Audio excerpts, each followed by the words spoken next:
Hello everyone, my name is Elizabeth Villagomez and I would like to thank very much Winnie Bianyima, Director of the UNDP Gender Team.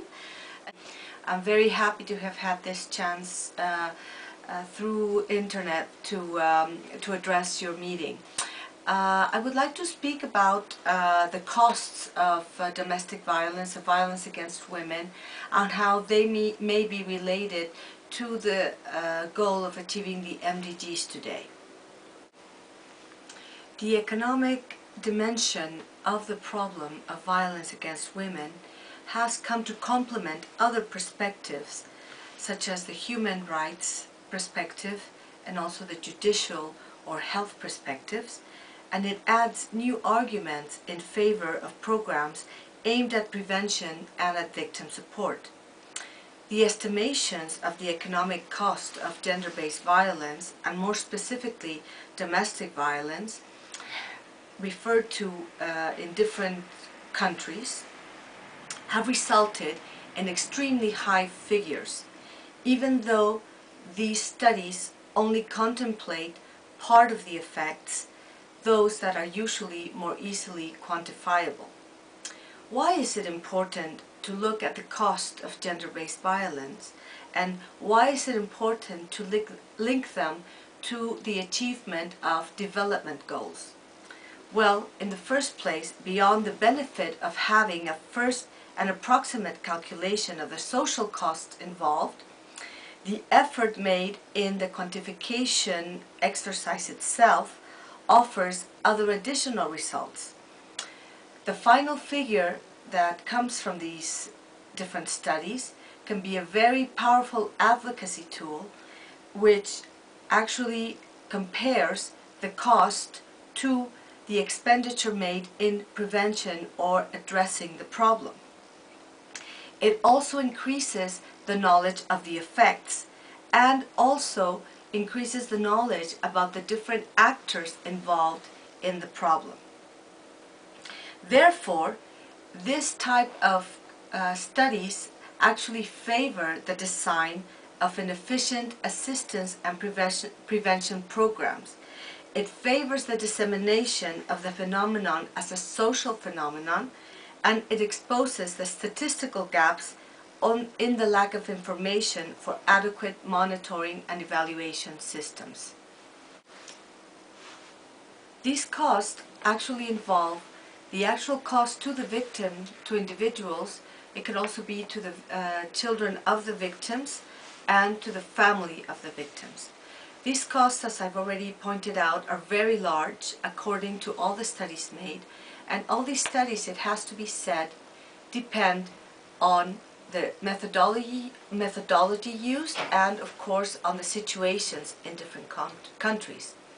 The costs can be direct and indirect.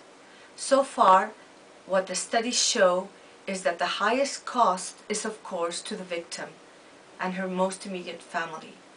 When we calculate the pain, the suffering, and the deaths that come about from violence against women, the costs indeed are highest to the victims themselves.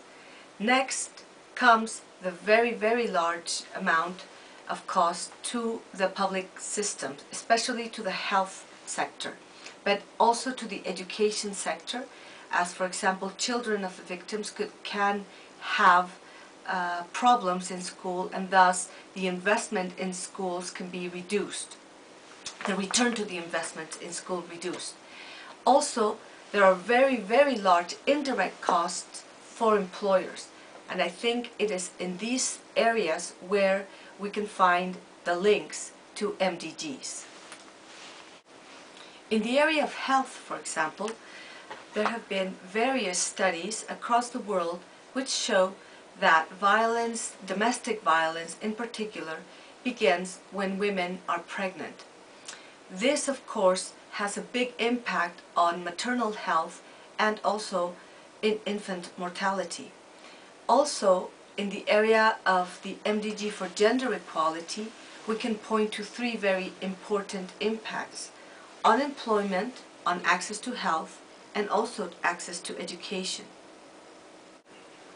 There are, of course, also intergenerational costs and impacts of violence against women, where violence can be repeated by individuals or violence can be repeated also by society. In the case of using rape as a weapon of war, the devastating and long-term effects on the economic and social fabric of society are also present and should be taken into account when interpreting the indicators of MDG achievement. We would also like to remind you that in the report by the Secretary General, there is a list and an annex of the types of studies that have been made. So not only about domestic violence, but also of violence during war, violence during conflicts, and also violence at work. For example, we find that in the United States, harassment, sexual harassment costs employers, above all, very large amounts of money. With regard to the findings of many of the studies that have been done around the world on violence against women, on the cost of violence against women, we find that in the first place, the policies specifically aimed at prevention and assistance of the victims are very, very small in comparison to the costs of the violence. As I've already mentioned, and I can repeat again, we find that 1 to 2% of GDP sometimes is calculated. And again, I repeat, these are underestimations. Also, we find that policies to combat prevalence of the phenomenon and contribute to diminish the effects should therefore be increased substantially. Investing in prevention is the best way to reduce costs. Also, we find that these studies usually increase our knowledge about the impact of domestic violence or violence against women in economic and social terms. The sheer magnitude of the costs point to possible new policy measures that can combat this violence more effectively. There are two main messages to reflect upon from all these findings. First of all, about the extension and the actual scope of policies, and secondly, about the diversification of the measures. In the first place, it is very important to include in the measures the hidden victims, in other words, victims that do not come forward with the problem.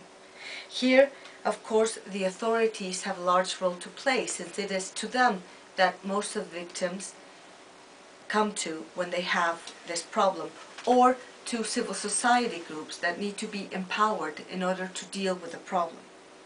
Also, with regard to diversification of policies, we know that the effects, for example, on the labor market in many of the most recent studies show that there are very large effects and that they need to be looked at carefully.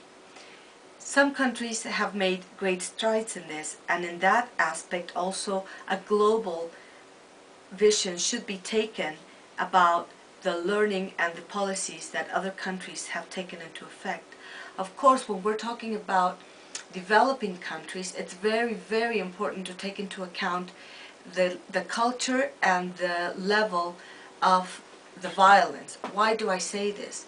Because it's not right to bring, for example, a very advanced law or legislation, for example, from Spain to another country that doesn't have the same level of economic development even, because then we can really be making the victims even suffer more, because we're not being effective and we're not adapting really sometimes legislation to what the victims really need in a specific country.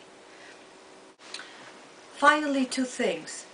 The most recent research, Ms. Sylvia Walby is among you, and she's a very good expert on this, involve the quantification of intangible cost of the phenomenon. Now, these intangible costs, such as pain, suffering, and death, can be much, much higher than the direct costs that we have been able to calculate. If ignored, the phenomenon of violence against women is actually undervalued, and there is a risk to opt for the wrong policies based on only partial information. Finally, I really believe that UNDP's present strategy for gender mainstreaming can be used as an entry point to include violence against women and the effects and the economic and social effects violence against women has on the work they are doing around MDGs. I think that this would tremendously increase the efficiency of the work that UNDP does around the world in programming and giving advice to governments. Thank you very much.